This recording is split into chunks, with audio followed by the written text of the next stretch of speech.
নমস্কাৰ মই ইমদাদ আৰু মোৰ লগত আছে ভিডিঅ' জাৰ্নেলিষ্ট শাহৰুখ ৰচিদ আমি আছো হাইলাকান্দিৰ পৰা আদিকৈ বিভিন্ন জায়গা ঘূৰিলো আজি আহিছো কৰিমগঞ্জলৈ কৰিমগঞ্জৰ পৰিবেশ ৰাইজৰ মাজৰ যিবিলাক অভাৱ অভিযোগ সেইসমূহৰ বিষয়ে জানিবলৈ আহিলো আৰু বিশেষকৈ ৰাষ্ট্ৰীয় খাদ্য সুৰক্ষা আইনৰ অধীনত যিখিনি দৰিদ্ৰ সীমাৰেখাৰ তলৰ পৰিয়ালে পাব লাগে যিখিনি সুবিধা চৰকাৰে দিছে সেই সকলো সুবিধা তেওঁলোকে পাইছেনে নাই পোৱা এক সৰজমিন তদন্ত কেৱল মাত্ৰ ৰাতি দিন একাকাৰ কৰি 24 লাইভে সৰজমিনভাৱে বাতৰি পৰিৱেশন কৰি আছে আৰু চৰকাৰক ৰজাঘৰীয়াক দৃষ্টিগোচৰ কৰাবলৈ আমি সকলোৱে চেষ্টা কৰি আছো এটা দল আহি প্ৰত্যেক জিলাই গৈছো আজি আহিছো কৰিমগঞ্জ অৰ্থাৎ নতুন নামাকৰণ কৰা হৈছিল শ্ৰীভূমি বিভিন্ন অঞ্চল ঘূৰিছো বিভিন্ন অঞ্চলত ঘূৰি আমি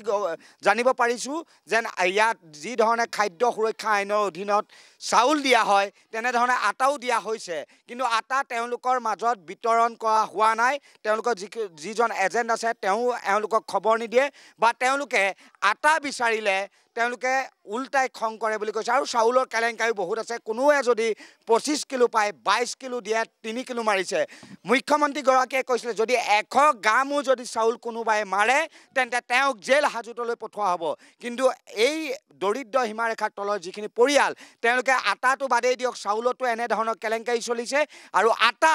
ন্যূনতম মাত্ৰ 100 গ্ৰামো আটা আজিলৈকে পোৱা নাই তেওঁলোকৰ প্ৰাপ্যসমূহ বিচাৰি তেওঁলোকে হাবাথুৰি খাইছিল কিন্তু আজি আমি যেনে ধৰণে ৰাতি দিন একাকাৰ কৰি প্ৰত্যেকখন গাঁৱত যাবলৈ চেষ্টা কৰিছো আজিও আমি তেনে এখন গাঁৱত আহি উপস্থিত হৈছো কৰিমগঞ্জৰ আৰু এইখিনি ৰাইজৰ অভিযোগ আমি পুনে চৰকাৰৰ ঘৰলৈ ঠেলি দিব বিচাৰিছো চৰকাৰক দৃষ্টিগোচৰ কৰাবলৈ চেষ্টা কৰিছো যাতে চৰকাৰে দেখি এই ৰাষ্ট্ৰীয় খাদ্য সুৰক্ষা আইনৰ অধীনত যিখিনি আটা আহে এই আটাখিনি কলা বজাৰত বিক্ৰী কৰা হয় নেকি তাৰ এক তদন্ত কৰিব লাগিব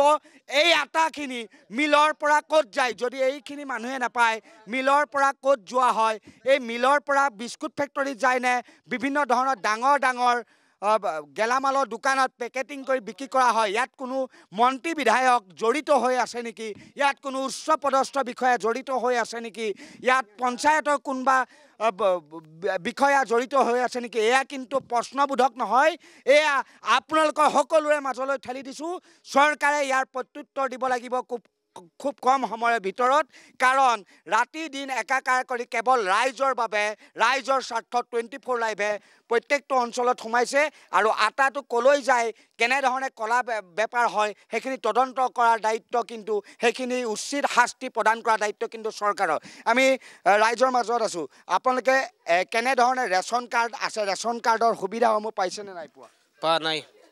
কি পাইছে হাই চাউল পাইছে 35 কেজি জায়গাত 32 কিলো দে 3 কিলো যেন নিদিয়া কি কয় আপোনালোকে তাৰে কইয়ালে হে তো আমকে তুমকে আৰু দেখায় আৰু আপোনালোকে আটা পাইছে আটা দে না এটা দে না লবণ দে না কোনটা দে না আটা কিমান দিনৰ পৰা পোৱা নাই তো বহুত দিন হৈ গৈছে এটা গড়ে বছৰৰ উপৰ আর টোটাল জি না স্যার আমরা কোনোদিন আটা পাইছি না খালি চাউল পাই আর কিচ্ছু না আটা পাই না একবারও না আৰু আটা আপুনি পাইছে নে নাই নাই কি পাইছে ৰেচন কাৰ্ড খালি চাউল পাইছে আটা পাব কি কব চৰকাৰক নাই হাই চাউল দে আটা পাইছে নে নাই পোৱা না না রে বাবা পাই না কি পাইছে খালি চাউল পাই আটা নাই পোৱা না আপনি আমরা তো আর চাউল দে আটা টোটালি দেয় না আমরা তো জন্মর বাদ থেকে একদিন 8 দিন পর্যন্ত আটা কি জিনিস দেখছিও না গম পাইনে না পায় আটা টোটালি পায় না গম আমরা কুছ নাই পাতায় সরকার কি কব সরকার আমরা ডিলার কাছে কইলে ডিলারে কয় স্যার যেটা আয় ওটা তো তোমার দান্ডে দিয়ার যেটা আয় না কি রকম দিমু এটা কইয়া দেয়ালি আপোনালোকে শুনিলে এয়া হ'ল খাতি খোৱা তেওঁলোকে প্ৰত্যেকটো পৰিয়াল গাঁৱৰ ৰাইজৰ মাজত আহিছো আমি কোনো মনে সজ্জা বাতৰি কৰা নাই প্ৰত্যেকখন গাঁৱলৈ গৈছো প্ৰত্যেকখন গাঁৱৰ ৰাইজৰ দৰিদ্ৰ পৰিয়ালসমূহৰ মাজলৈ গৈছো তেওঁলোকে চৰকাৰে দিয়া সুবিধাখিনি পাইছে না তাৰ বুজ ল'বলৈ কিন্তু চৰকাৰে দিয়া সুবিধাখিনিৰ মাজত কোনোবাই থাপ মাৰি নি পেলাই এক কলা বজাৰ মেলি দিছে আৰু ইয়াত দুষ্ট চক্ৰ কিন্তু হয়তো মন্ত্ৰী আমোলা জড়িত থাকিব পাৰে নেকি এই সন্দেহ হৈছে হয়তো উচ্চ পদস্থ বিষয়ে জড়িত হৈছে নেকি নহলে সাহস ক'ত হ'ব সাহসটো কৰিবলৈ তেওঁলোকে যিখিনি মিলাৰৰ মালিক আছে মালিক পক্ষই যদি ইয়ালে পঠিয়াই মালটো আটাখিনিটো ইয়ালে আহিবই কিন্তু তাৰ পৰা মিলৰ পৰা বাহিৰে বাহিৰে আসলতে কলৈ যায় এই এনে ধৰণৰ বহু অভিযোগ আছে আর তো আমরা করিমগঞ্জ ডিস্ট্রিক্টে জাতখাপন জিফির বসফরপুর গ্রাম থেকে কইয়ার মানে এটা কোনোটা আমরা পাই না সিরিফ চাউল পাই চাউল মনোর আমরা 5 কেজি পাইলে 4.5 কিলো দেয় এরকম দিয়া দেয় আর কোনো কোনটা দেন না তো 32 কেজি পাইলে হইলে দিব 30 কেজি সব সময় 2 কেজি 1 কেজি কম দিয়া দিব চাচা আপুনি কি কি আমার চাউল পাইছে আটা পাইছেন না পাইছি না আটা লাগব না আমার লাগবো আটা লাগবো আর কি সরকারে দে সব লাগবো আমার খালি চাউলই পাইছি আমি আর এক কুপি পা নাই আপুনি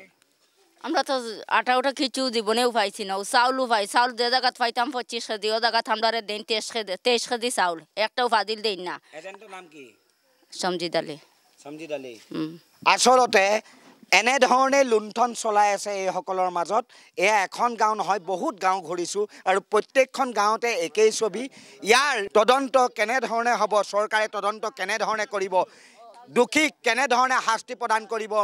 ফ্লোৰ মিল হওক চাকি মিল হওক এইসকল ফেক্টৰীৰ পৰা আটাটো কলৈ যায় এইসমূহ তদন্ত কিন্তু লাগিব এইসকল ৰাইজে কমপ্লেইন কৰিছে এইসকল ৰাইজে বিচাৰিছে যাতে তদন্ত সঠিকভাৱে হওক আৰু যি দুষ্ট চক্ৰ আছে দুষ্ট চক্ৰৰ মুখা খোল খাওক এনেধৰণেই 24 লাইভৰ ৰাতি দিন একাকাৰ কৰি প্ৰত্যেকখন গাঁৱে ভূঞে গৈ থাকিম আৰু সজমিন তদন্ত অব্যাহত থাকিব